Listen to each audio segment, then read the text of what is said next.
now that I have your attention, do you mind if I keep it? I really could use it. That's right. I am coming out of the closet and letting the world know, because I'm not ashamed of it, I have attention deficit disorder, ADD. More properly, it's actually ADHD, attention deficit hyperactivity disorder. ADD is just a subset of ADHD, so the proper term is actually ADHD, although you might hear me just simply referring to it as ADD. It happens, I get distracted, sometimes smaller words are easier. But my focus is really more on adults with ADD. But before I can talk about adults, let me talk a little bit about my childhood and ADD as it affected me. When I was in 3rd grade, yes, my parents kept my report cards. I thank them for that because it reads almost like a textbook for ADD. Good comprehension, but lack of concentration limits productivity. And it goes on from there. As a matter of fact, in the 2nd quarter, there are no grades listed. It just simply says, see comments on the back. I didn't get any grades for that, and the comments were, situation in school is deteriorating, work is minimal, attention to tasks, nil. It is imperative that some action be taken. It goes on to offer my parents to come in to consult with the teacher. Now, nobody knew what ADD was. There was no such thing at the time. So I was considered lazy, stupid, even defiant, because I would move around and get out of my seat. Now, today we know what that is, that's ADHD, but back then it was, like I said, it was about me and things that I didn't do. Comments like, if only he would apply himself, he could do so well. Telling someone with ADHD to apply themselves is like telling someone with clinical depression to just cheer up. It doesn't work. And if you know that doesn't work, it's how about this? That's like telling someone who is an amputee to just grow another leg. It's this, see, because most people think if it's something that's not physical, if it's something that deals with the mind, oh, then you could just get over it. You could just find a way to compensate. So I went through this. I have report cards from 4th grade, even my high school report card in the creative writing class, a class I actually had some interest in. I thought I did pretty well in the class. Had the comment on the report card, needs to pay attention in class. It's about focus. Now, when you go into adulthood, some people don't even realize that ADD affects adults. If you go and Google ADD, attention deficit disorder, about 90% of the websites you come up with, 90% of the articles will talk about children, problems in the classroom, how parents can deal with the children with ADD. But nobody talks about how to cope with ADD as an adult. Over 60% of children with ADD will continue into adulthood with the condition. And I don't even believe that statistic because it does not go away. It's a different way that your brain is wired. It's a different way of thinking. But just like many other things, it's a spectrum. There's a spectrum. Everybody, and I mean every single person in this room, has some form of ADD on that spectrum. The thing is that most of them are all the way on the left side. Sure, you might get distracted on occasions, or if something is stressing you, you might be driven to distraction. Then you have moderate, where many more things are easily distracting, and then you have people who are the severe, where everything is a distraction. So everybody is somewhere on that spectrum, but being diagnosed as attention deficit and hyperactivity disorder is someone who would be more in the middle to the end. So those who don't have it quite as severe as a child, as they grow up and go into adulthood, they may learn either by other people coaching them or just because they are learning to deal with it based on the reactions of others, they find ways to cope with it or hide the symptoms. But they're still there, but they're not as severe or pronounced, so they're not really known. So I believe that every child with ADD grows up to be an adult with some degree of ADD. The hyperactivity part, that is more prevalent in childhood. Because the child doesn't know how to deal with those feelings because they need that stimulation. They're sitting in their seat and they just have that urge to move, the urge to stand up. As adults, we've learned to control that. We still have the urge. We may fiddle with our fingers, may do the old knee tap thing at the seat, but we have that urge to move. But we might not just get up and, in the middle of somebody's speech, for instance, and walk out because we can't stand still for that long. We deal with it. We learn to have those coping mechanisms. But it's still there. And there are some who don't have the hyperactivity at all. Or the hyperactivity is on the lower end of the spectrum. So they may have some urges even as a child, but they don't present them. So that's the subset of ADHD, which is called attention deficit disorder, primarily inattention. What's interesting is that when I talk about attention deficit disorder, many people, after hearing what I'm talking about, will say, oh wow, I have ADD also. That sounds like me. Really, only less than 10% of the population is actually ADD. And there's a diagnosis, there's a criteria. The DSM, that's the Diagnostic and Statistics Manual, which is if you call it the Bible for the psychiatric community, it is the list of diagnostic criteria in order to determine whether somebody fits into the category for that diagnosis. There are several criteria, one of which I don't agree with in the sense that it shouldn't be a requirement for diagnosis, is that the symptoms are apparent before the age of 7. Now, while it is generally true that they are, you have many people who were never diagnosed as a child. So it makes it so much more difficult unless you can produce report cards or remember the accounts of your situation as a child. You really can't present that to your psychiatrist. So that part of the diagnosis can be missed. And that's part of the problem is misdiagnosis, especially as an adult.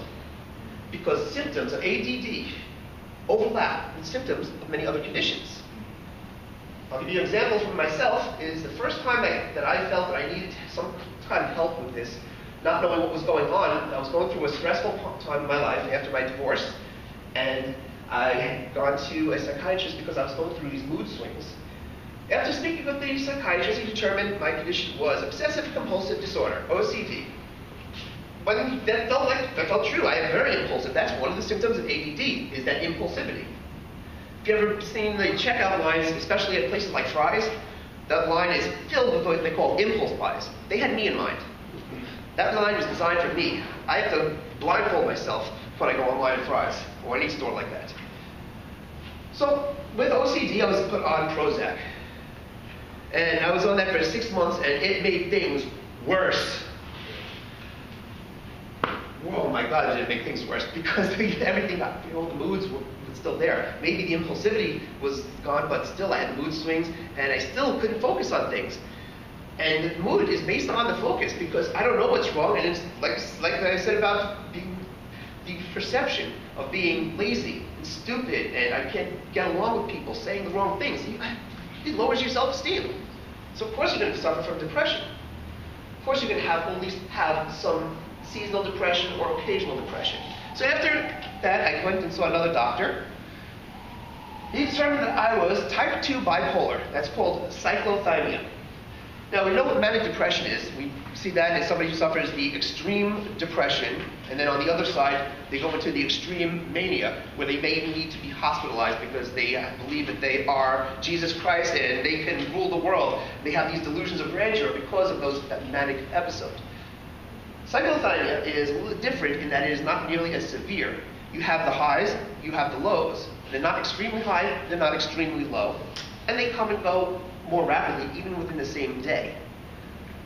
So I was put on a drug called Depakote, a mood stabilizer. Same thing that you give to someone who is manic depressive. And that's a dangerous medication because it affects the liver, and I had to go for a blood test every week for the first 6 months to make sure that my liver levels were normal. After about a year, I figured that this is not the right thing, and it's not working. Sure, things felt better, my moods were stable, and maybe the reason I thought it was better is because, well, the drugs just made me into a point where I just didn't care or it didn't concern me anymore. And that's not the case. So I gave up on that, and then many more years have gone by. It wasn't until I was 40 years old and having difficulty at work which I've always had this difficulty at work, but I've always managed to keep myself busy enough and find ways to compensate and not get busted for being lazy or stupid. I always found ways to catch up.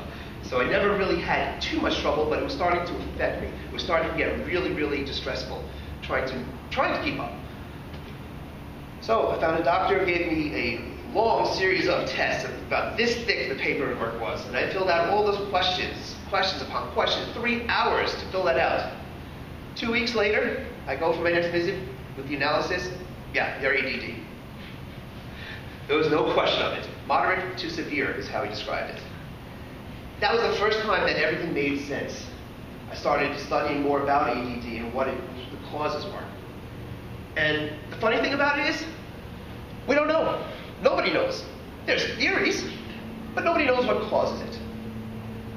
There is a psychological evolutionary theory by author Tom Hartman, wrote a book called ADD, A Different Perception, which he looks at ADD as going back to the caveman days, where you had the hunters who had the ADD, meaning that they were easily distracted because they had to feed their family, and they would have to go after prey, and if they found something easier to catch that would feed their family, they could easily be distracted by an easier prey to find. Alternatively, they could also be easily distracted by the predator, so they don't become the prey. That was an important trait. But then we discovered agriculture. And agriculture gives you more bang for the buck, if you will. You get more out of the land than you can from hunting. But the hunter with the distraction can't concentrate on the crops, rotating the crops, waiting for the crops to grow. So those who were able to produce more food, produce bigger families, pass on more genes. So today we have the leftovers of the hunters, the 10% of the population or less with ADD, and the rest of the population are the farmers, or the normal people. As far as reasons and the psychological reasons in the brain, it is thought, one theory is that there is an area of the brain that needs stimulation, and the concentrating on a task doesn't happen. That area of the brain in someone with ADD doesn't get the stimulation. So they're easily distracted by something else that might just give them that stimulation. Or the hyperactivity, getting up and moving, satisfies that stimulation. Which also brings us to the drugs that we use for ADD. Which makes it an interesting thing to think about. The first person who saw a hyperactive child and said to himself, I wonder what would happen if we gave him stimulants. Let's give him amphetamines and see what happens. But it works, because it stimulates that part of the brain, satisfying that need for distraction. So that's why stimulants actually work.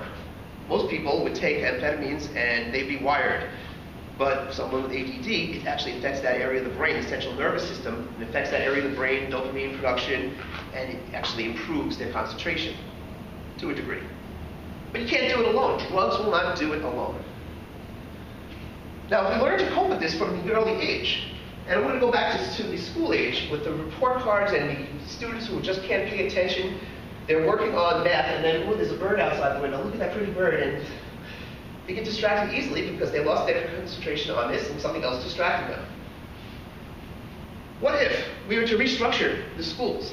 Now, you can't remember, it's only 10% of the population, so we're not talking about restructuring for everybody.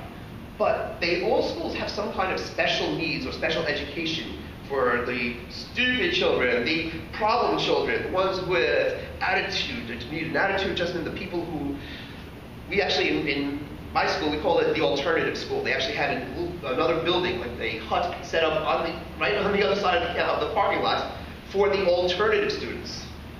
So what if we had a structure for those with ADD?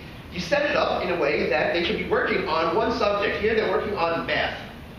Instead of working on math for 45 minutes, like someone with a linear mind, and that's the normal or agriculture person, instead of getting distracted by the thing outside the window, why not have all the other subjects set up? So instead of being distracted by the bird outside the window, let them be distracted by science. Get bored with science? They can be distracted by either math or, say, history. A much better distraction than, again, the bird outside the window, the rustling of the air conditioner, the fly that flew into the room. That's a big distraction.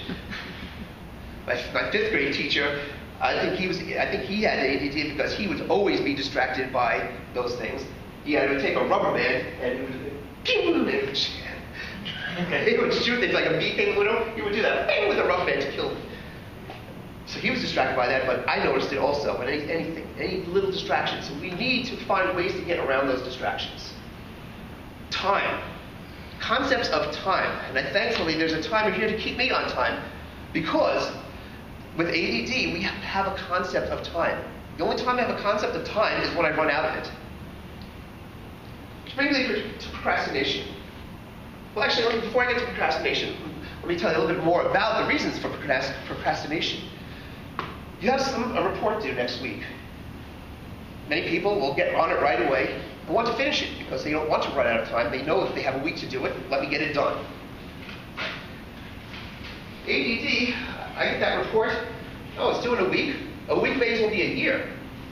I may work on it here and there, but I don't have the motivation. I'm not fired up enough to do it. It's a week away. What's the motivation? Then as the week goes on, I may start to get a little bit more fired up because the time is running out, but I still, even a half a week still seems like a year. Until it's the day before the report is due. Now I'm fired up. Now I have to get it done, and that's when I will have the hyper-focus to do it. And I will go right through that report, and I will finish it. And I've done this throughout school as well. Reports that were due in school, book report, I'd read the book, maybe a little bit here and there, but it was the day before the book report was due. I sat there and I read that book cover to cover and wrote my report, usually in one night. Wow. That's procrastination. Procrastination is a way to take that overwhelming thing and put it off until a later time. It's just that with someone with ADD, that later time sometimes it never comes until it's too late, or until you have that last minute, and then you're at that mad rush. So think of it, I'm going to give you an analogy. Think of it as I use the phrase fired up. Think of that. When you're somebody who has that report due, you can be easily fired up. Think of it as a candle. You light the candle, boom, you're fired up, you work on it. Person with ADD, think of them as trying to light that candle in a breeze. It's just not lighting. It's just not lighting. I'm not getting fired up. The night before it's due, that's when the breeze calms down. That's when all the distractions in the world stop. And that flame is not only lit, but it's like it was dipped in gunpowder. And that flame goes, well, I can do that entire report that night. We can take, as an adult with ADD, we can take our weakness and turn it into a strength. We need to work with people. Again, the drugs alone aren't going to cure ADD. There is no cure. It's a different way, different chemistry, a different way of thinking, more radial than linear. So that's why we're good at multitasking. And I can multitask better than anybody. I can do 10 things at once. The only problem is, I need somebody without ADD to finish the tasks.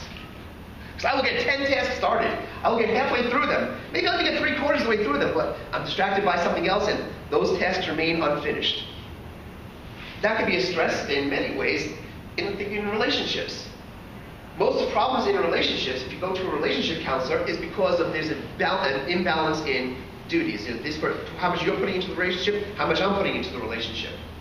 You have someone with ADD, they want to put in more, but they just don't. They can't. They get started on things, and they rely more on the partner to help them to complete it and finish it. So it's with that understanding of working, of how to make schedules, how to find ways to can stick to those schedules and become more aware of the time.